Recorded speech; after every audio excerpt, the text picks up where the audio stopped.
दोस्तों, आप सभी को मेरी तरफ से नव वर्ष की हार्दिक शुभकामनाएं। चलिए जानते हैं आज की देश और दुनिया की सिलेक्टेड काम की और 50 बड़ी खबरों को सिर्फ 10 मिनट में। पर अभी तक आपने इस वीडियो को लाइक नहीं किया है तो लाइक कर दीजिए, चैनल को भी सब्सक्राइब कीजिए।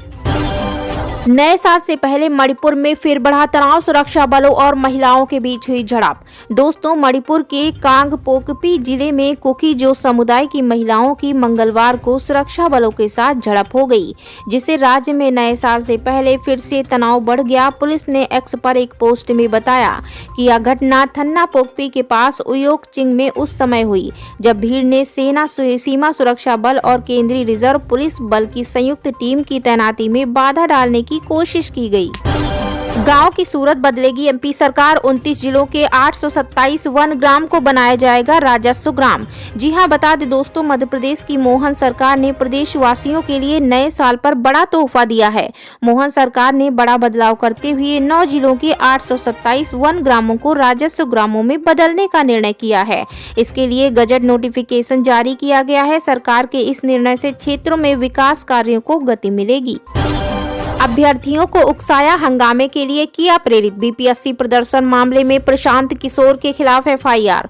दोस्तों, बिहार लोक सेवा आयोग यानी बीपीएससी के अभ्यर्थियों के हंगामा प्रदर्शन के मामले में प्रशांत किशोर और उनकी पार्टी के प्रदेश अध्यक्ष पर गंभीर धाराओं के तहत मामला दर्ज किया गया है। प्रशांत किशोर पर आरोप है कि उन्होंने अभ्यर्थियों को उकसाया, उन्हें सड़क पर लाकर हंगामा करने के लिए प्रेरित इसके चलते उनके खिलाफ कई गंभीर धाराएं लगाई गई हैं। इस मामले में प्रशांत किशोर समेत 19 से अधिक नामजद और 600 से अधिक अज्ञात लोगों को अभियुक्त बनाया गया है। राजस्थान में तबादलों से प्रतिबंध हटा, नए साल पर सरकारी कर्मचारियों को तोहफा। राजस्थान की भजनलाल सरकार ने तबादलों से बैन हटा दिया। 1 जनवरी से 10 जनवरी तक के लिए यह बैन हटाया गया। हालांकि शिक्षा विभाग के तबादलों पर बैन रहेगा। ग्रेड 3 शिक्षकों के तबादले अभी नहीं होंगे। राज्य सरकार के आदेशानुसार प्रारंभिक शिक्षा, उच्च शिक्षा और तकनीकी शिक्षा में तबादले नहीं होंगे। वहीं वोटर लिस्ट के अपडेशन में लगे कर्मचारियों का तबादला भी 7 जनवरी तक नहीं होगा। इन कर्मचारियों के तबादले 8 तारीख से होंगे। ऐसे में इनके लिए बैन केवल 3 दिन ही खुला रहेगा। केरल की नर्स को यमन में सुनाई गई फांसी की सजा, भारत ने कहा हर संभव कानूनी मदद की जाएगी। दोस्तों, यमन की जेल में बंद केरल की नर्स निमिषा प्रिया को मिली फांसी की सजा को वहां के राष्ट्रपति मोहम्मद अल अलीमी ने मंजूरी दे दी है।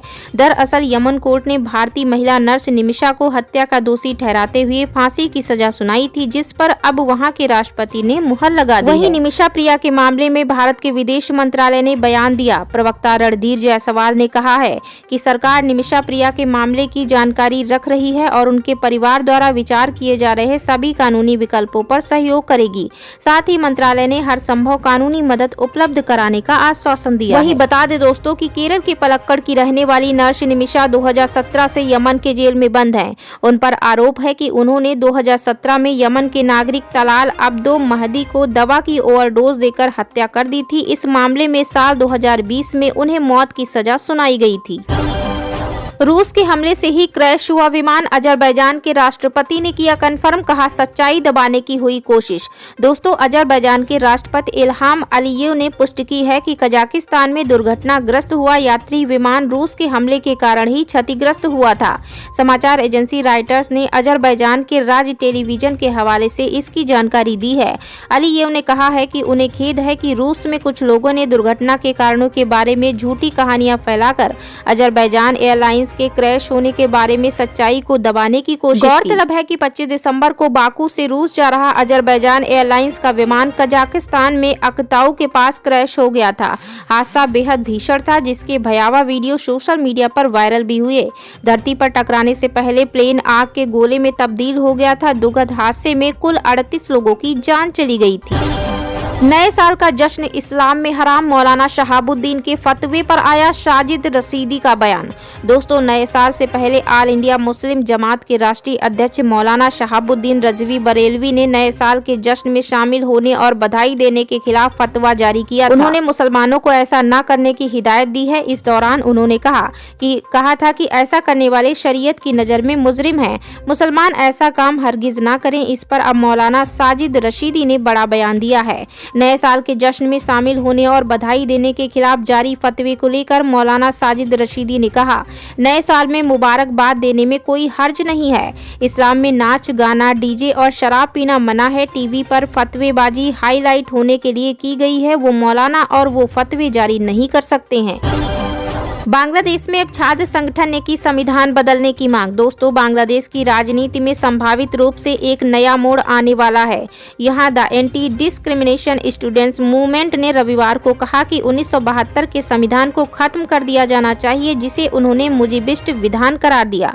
उनका दावा है कि इसने भारत की आक्रामकता के लिए रास्ते खोले। इस मुद्दे पर बांग्लादेश की अंतरिम सरकार और प्रमुख विपक्षी दल भी विरोध में हैं। एक प्रेस कॉन्फ्रेंस में संगठन के संयोजक हसनत अब्दुल्लाह ने कहा कि नया घोषणा पत्र 31 दिसंबर को केंद्रीय शहीद मीनार परिसर में जारी किया जाएगा। उन्होंने कहा, यह घोषणा पत्र इस बात को स्पष्ट करेगा कि 1972 का संविधान कैसे बांग्लादेश की जनता को नुकसान पहुंचा रहा था और नए घोषणा पत्र में संविधान को बदलने की रूपरेखा बताई जाएगी। वहीं बता दें कि पूर्व प्रधानमंत्री खालिदा जिया की पार्टी बांग्लादेश नेशनलिस्ट पार्टी यानी बीएनपी ने प्रस्ताव पर नाराजगी जाहिर की है। बीएनपी के वरिष्ठ नेता मिर्जा अब्बास ने कहा कि संविधान को दफनाने की बातें कहना फांसीवादी है। उन्होंने कहा, अगर संविधान में कुछ खराबी है तो उसे संशोधित किया जा सकता है। यूपी में मुख्यमंत्री आवास के नीचे शिवलिंग, अखिलेश यादव के बयान पर ओपी राजभर ने पूछा, खुद क्यों नहीं कराई खुदाई। दोस्तों, उत्तर प्रदेश की राजधानी लखनऊ स्थित 5 कालिदास मार्ग पर मुख्यमंत्री आवास को लेकर समाजवादी पार्टी के राष्ट्रीय अध्यक्ष अखिलेश यादव ने बड़ा दावा किया। प्रदेश में अलग अलग जिलों, मुख्यतः संभल में मंदिरों और बावड़ियों की खोज में जारी खुदाई के संदर्भ में कन्नौज सांसद ने कहा कि चूंकि खुदाई का काम चल रहा है, इसलिए मेरा मानना है कि मुख्यमंत्री आवास में भी शिवलिंग है। हमें विश्वास है कि शिवलिंग वही है। हम सभी को इसकी खुदाई की तैयारी करनी चाहिए। मीडिया पहले जाए, उसके बाद हम शामिल होंगे। उनके इस बयान पर अब सियासत तेज हो गई है। योगी सरकार में मंत्री ओपी राजभर ने इस बयान पर प्रतिक्रिया दी है। उन्होंने कहा है कि वो अपना वोट बैंक सुरक्षित करने के लिए बयानबाजी कर रहे हैं। वो इस तरह की बेबुनियाद बयानबाजी कर रहे हैं ताकि उनका मुस्लिम वोट बैंक खिसक न जाए। अगर उन्हें इस बारे में पता था तो उन्होंने मुख्यमंत्री रहते हुए खुदाई क्यों नहीं करवाई। समाजवादी पार्टी को सिर्फ मुसलमानों का वोट चाहिए। वो कोई काम नहीं करती और यहाँ वो वोट भी नहीं मांग रहे हैं और काम भी कर रहे हैं। अखिलेश के अलावा समाजवादी पार्टी के विधायक रविदास मेहरोत्रा ने भी सोमवार को कहा कि उत्तर प्रदेश के मुख्यमंत्री के आवास के नीचे एक शिवलिंग है और इसलिए वहाँ खुदाई की जानी चाहिए। उन्होंने कहा कि उत्तर प्रदेश के सीएम के 5 कालिदास मार्ग स्थित आवास के नीचे भी शिवलिंग है। अगर बीजेपी मस्जिदों के नीचे मंदिर ढूंढ रही तो सीएम आवास की भी खुदाई होनी चाहिए। इमारतों में नहीं बनेगी खिड़की। तालिबान में अब महिलाओं के बाहर झांकने पर भी बैन। दोस्तों, तालिबान महिलाओं को लेकर अपने अजीबोगरीब फरमान के लिए हमेशा चर्चा में रहता है। वहीं एक बार फिर से तालिबान द्वारा महिलाओं के लिए एक फरमान जारी किया गया है। तालिबान के सर्वोच्च नेता ने एक आदेश जारी किया जिसमें उसने आवासीय भवनों में खिड़कियों के निर्माण पर रोक लगा दी है। तालिबान सरकार के प्रवक्ता द्वारा शनिवार देर रात जारी एक बयान के अनुसार नई इमारतों में ऐसी खिड़कियां नहीं होनी चाहिए जिनसे आंगन, रसोई घर, पड़ोसी का कुआं और आमतौर पर महिलाओं द्वारा इस्तेमाल किए जाने वाले अन्य स्थानों को देखा जा सके। सरकारी प्रवक्ता जबीहुल्लाह मुजाहिद द्वारा सोशल मीडिया प्लेटफॉर्म एक्स पर पोस्ट किए गए फरमान के अनुसार रसोई, आंगन या कुओं से पानी भरते हुए महिलाओं को देखना अश्लील हरकतों को बढ़ावा दे सकता है।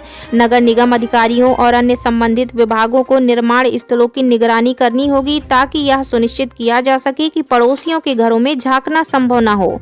डिग्री में कहा गया कि अगर घरों में ऐसी खिड़कियां मौजूद हैं तो मालिकों को दीवार बनाने या दृश्य को बाधित करने के लिए प्रोत्साहित किया जाएगा ताकि पड़ोसियों को होने वाली परेशानियों से बचाया जा सके। साथ ही बता दें कि अगस्त 2021 में तालिबान के सत्ता में लौटने के बाद से महिलाओं को सार्वजनिक स्थानों से धीरे धीरे हटा दिया गया है, जिसके कारण संयुक्त राष्ट्र ने प्रशासन द्वारा स्थापित लैंगिक रंगभेद की निंदा की। तालिबान अधिकारियों ने लड़कियों और महिलाओं के लिए प्राथमिक शिक्षा के बाद की शिक्षा पर प्रतिबंध लगा दिया है, रोजगार को प्रतिबंधित कर दिया है तथा पार्कों और अन्य सार्वजनिक स्थानों तक पहुंच को अवरुद्ध कर दिया है। चिन्मय दास को रिहा करो। बांग्लादेश में यूनुस सरकार के खिलाफ हिंदू अल्पसंख्यकों का हल्ला बोल।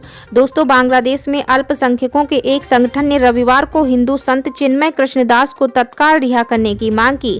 संगठन का कहना है कि उनके विरुद्ध आरोप झूठे हैं। इस्कान के पूर्व पदाधिकारी दास को 25 नवंबर को गिरफ्तार किया गया था।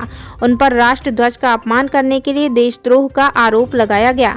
अदालत में उनके मामले की अगली सुनवाई 2 जनवरी जनवरी को होगी। इसी बीच बांग्लादेश हिंदू बौद्ध ईसाई एकता परिषद ने एक बयान जारी कर दास को तत्काल रिहा करने की मांग की है। BHBC यूपी के कार्यकारी महासचिव मनिंदर कुमार नाथ ने बयान में कहा कि दास समेत 19 लोगों के विरुद्ध लगाए गए देशद्रोह के आरोप झूठे एवं उत्पीड़नकारी हैं।